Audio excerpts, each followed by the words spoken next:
तो दक्ष जो आए ना तो सब कोई स्वागत में खड़े हो गए। स्वाभाविक है भाई, जिसका जन्मदिन हो रहा है उसी के नाम पे केक कटता है।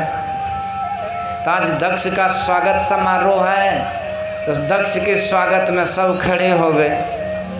पर सामने में जो 3 देवता थे वो खड़े नहीं हुए। तीनों महादेव, एक विधाता ब्रह्मा जी, भगवान शिव और भगवान नारायण, ये खड़े नहीं हुए। दक्ष ने चारों तरफ देखा तो सब खड़े हैं, पर ये तीनों क्यों पड़े हैं?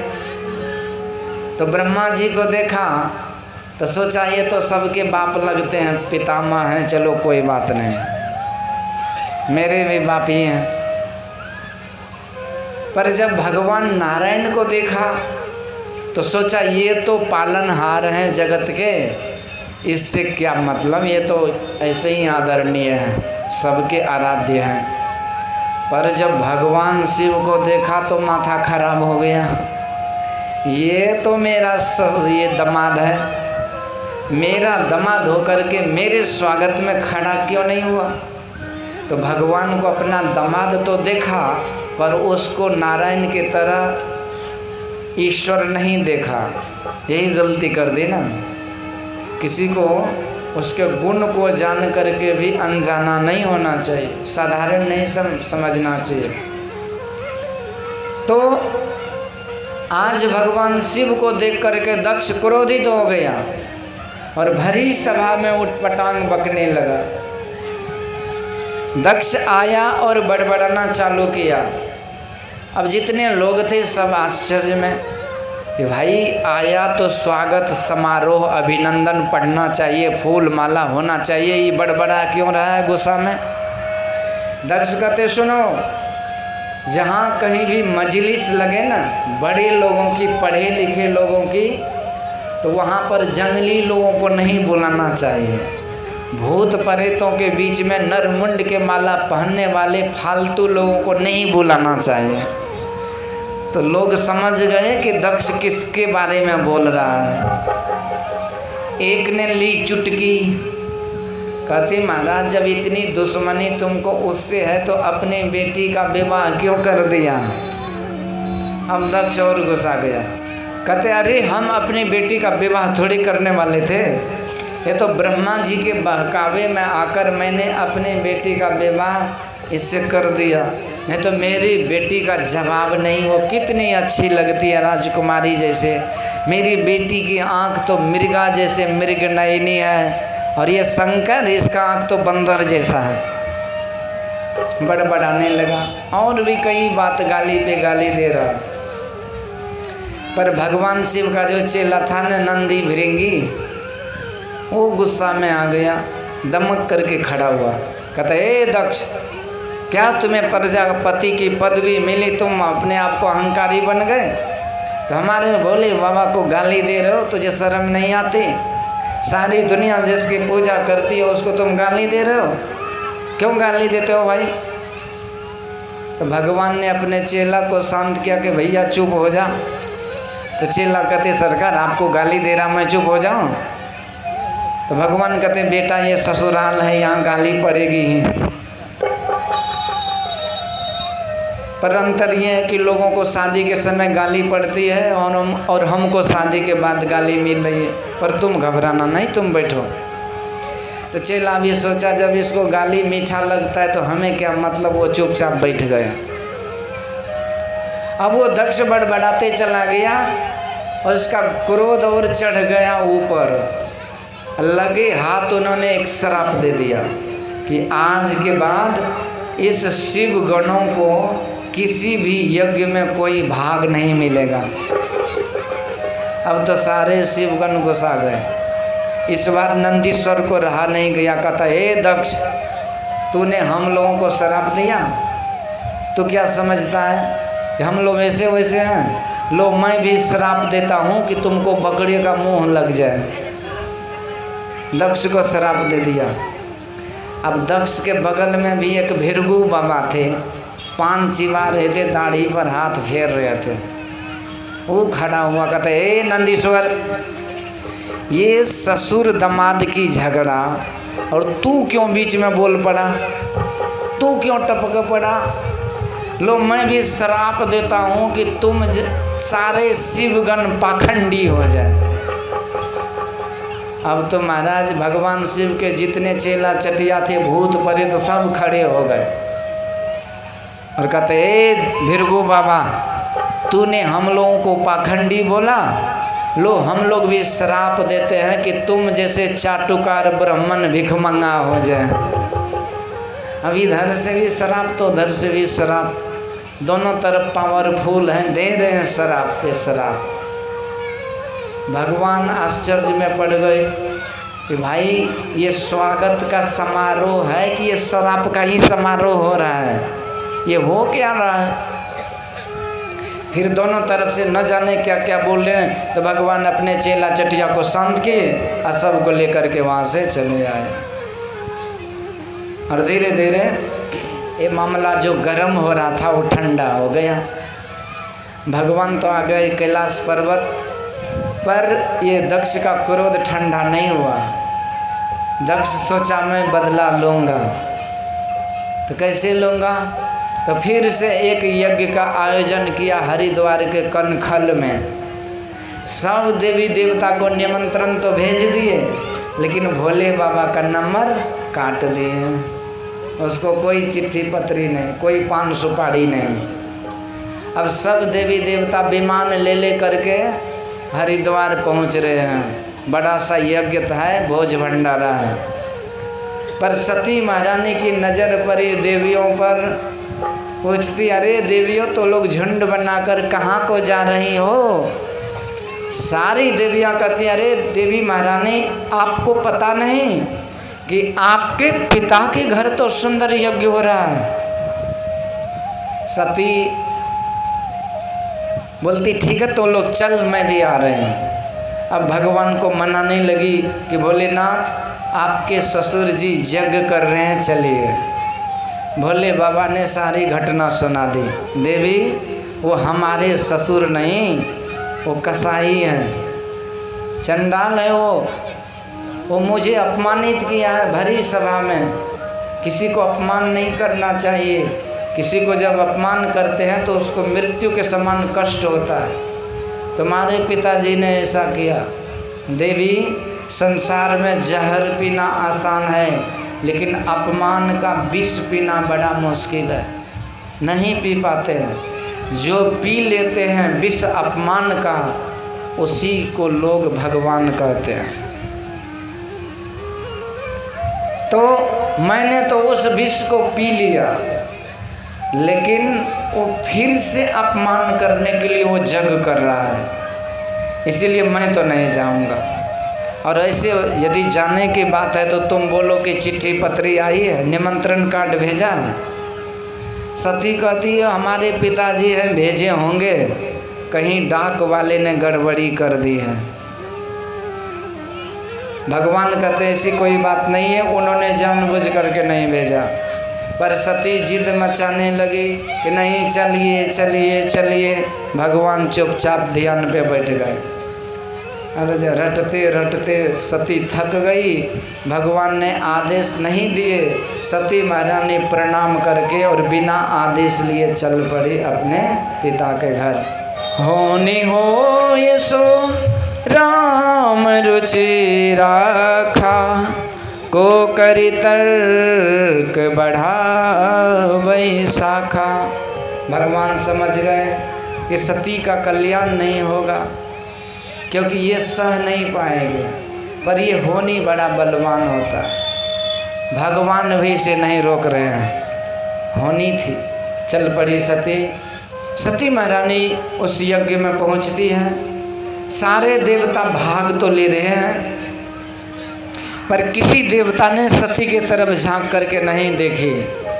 सती को बड़ा अटपटा व्यवहार लगा कि देवता दिन रात मेरी जय जयकार करने वाले आज हमारे तरफ देख भी नहीं रहे हैं। फिर अपनी बहन से मिली तो उसकी बहन देखती तो हैं, पर बोलती कम है और हंसती ज़्यादा है।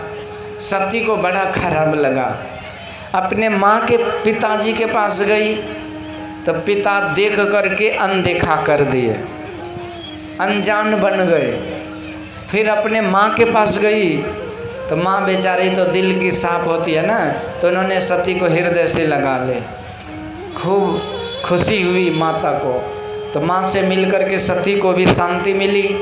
पर फिर से यज्ञ में देखने गई कि देखे कि यहाँ पर हो क्या रहा है। तो पूरे यज्ञ मंडप का मुआयना करी, पूरे चारों तरफ नज़र उठा के देखती है सती देवी, तो वहाँ सब देवताओं का भाग तो था, लेकिन भोले बाबा का कोई भाग नहीं था।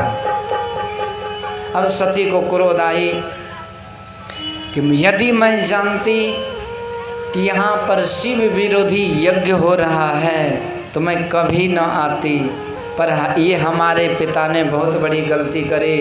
ऐसे पिता की पुत्री कहलाना मेरे लिए खेद की बात है। मैं इसे मार तो नहीं सकती, श्राप नहीं दे सकती क्योंकि ये पिताजी हैं, पर मैं इसकी बेटी भी नहीं कहला सकती क्योंकि यहाँ शिव विरोधी यज्ञ है। हमारे पति परमेश्वर का अपमान हुआ, इसलिए अब मैं अपने शरीर को ही जला लूँगी। यूँ कह के सती महारानी योगाग्नि प्रकट करी और अपने शरीर को भस्म कर ली। देवर्षि नारद जी ने आकर के ये समाचार भगवान शिव को दिए और भगवान शिव को आज क्रोध हुआ। एक जटा मस्तक पर लिए हाथ में, मस्तक की जटा, और घुमा करके जोर से जो पटका तो विशाल पुरुष प्रकट हो गए। वीरभद्र भगवान की जय। आदेश दिया कि दक्षम सयज्ञम जही, उस दक्ष को यज्ञ सहित स्वाहा कर दो। वीरभद्र जब आकाश से उड़ा तो तूफान का रूप लिए, चक्रवात का रूप ले लिया।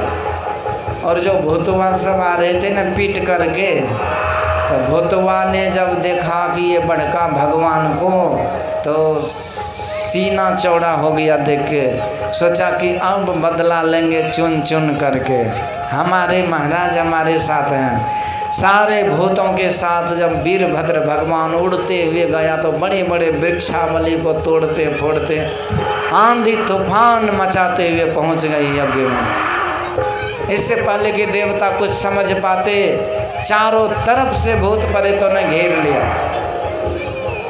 वीरभद्र कहते एक भी भागने न पाए, सबको पकड़ पकड़ के बांसबल्ली में बांध दो। सारे देवता को बांध दिए।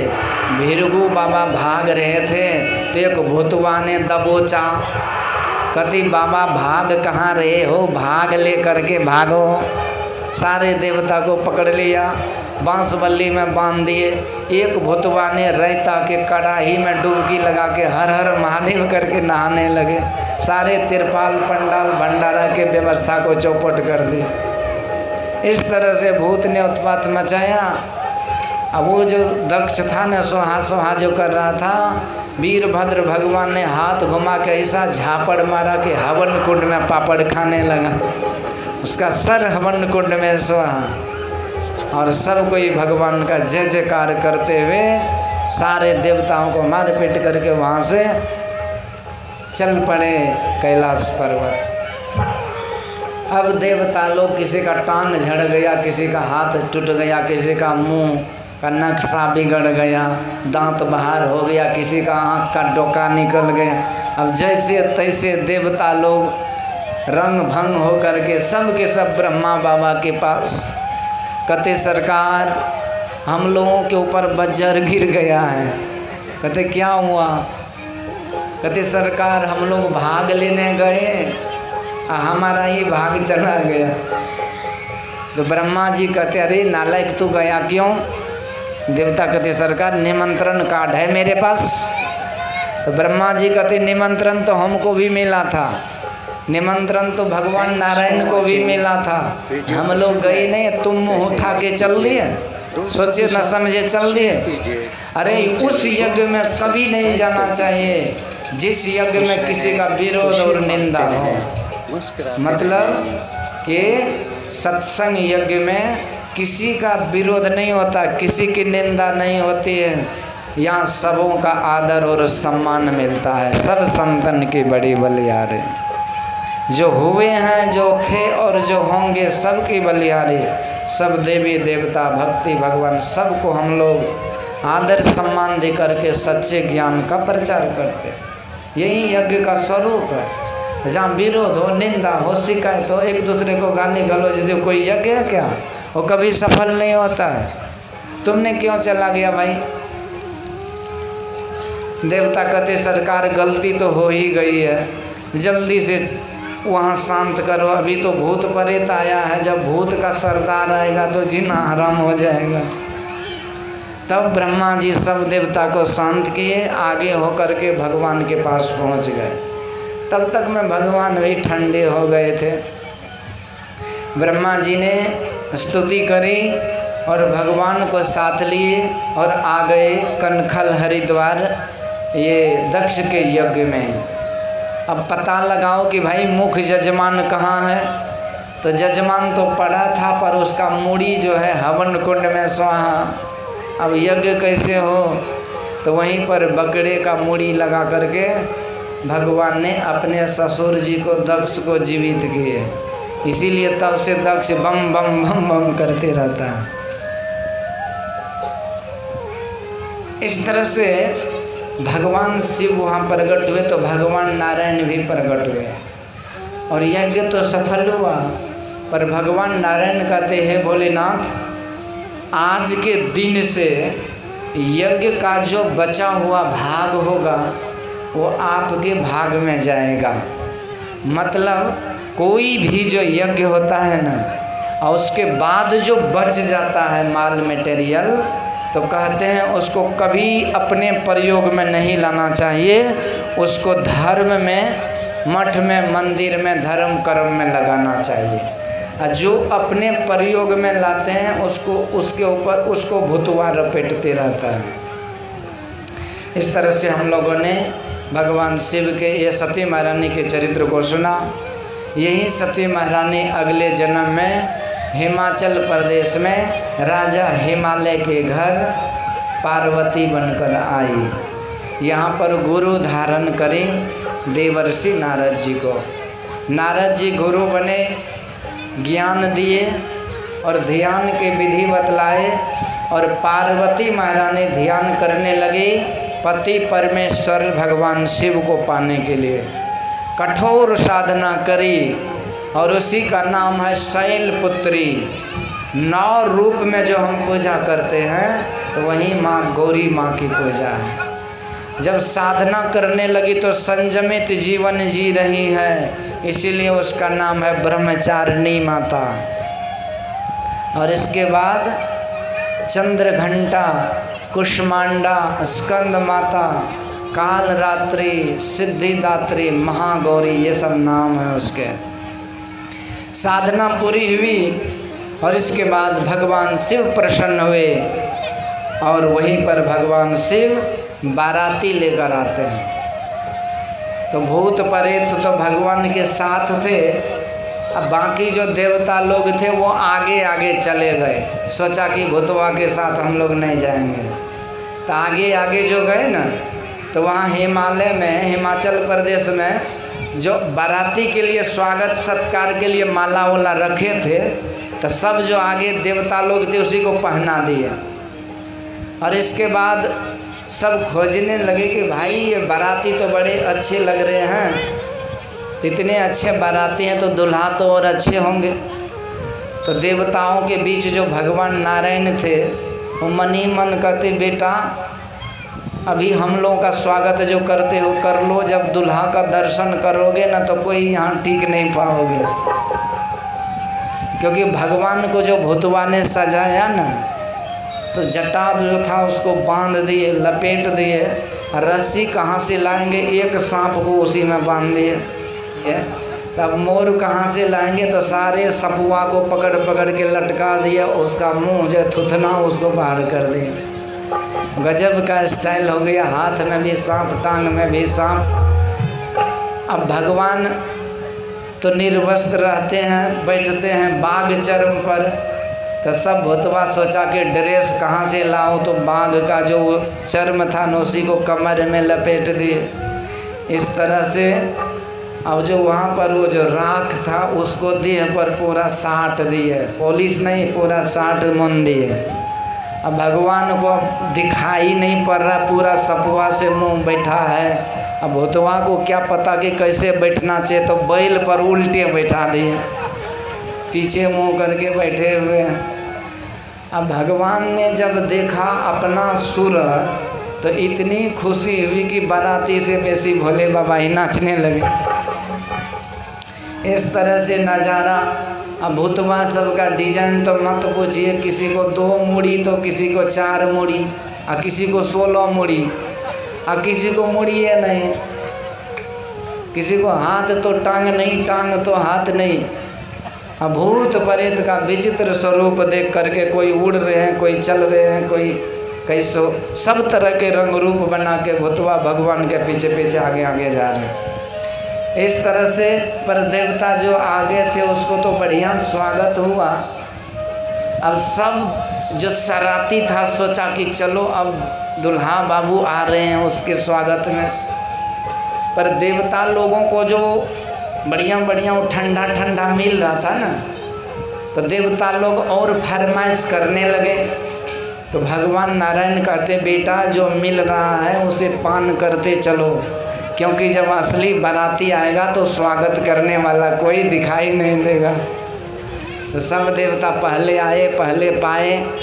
अब बाद में जब वो भूत प्रेत के बीच में भगवान को देखा तो बाराती सब जी जान लेके भागा।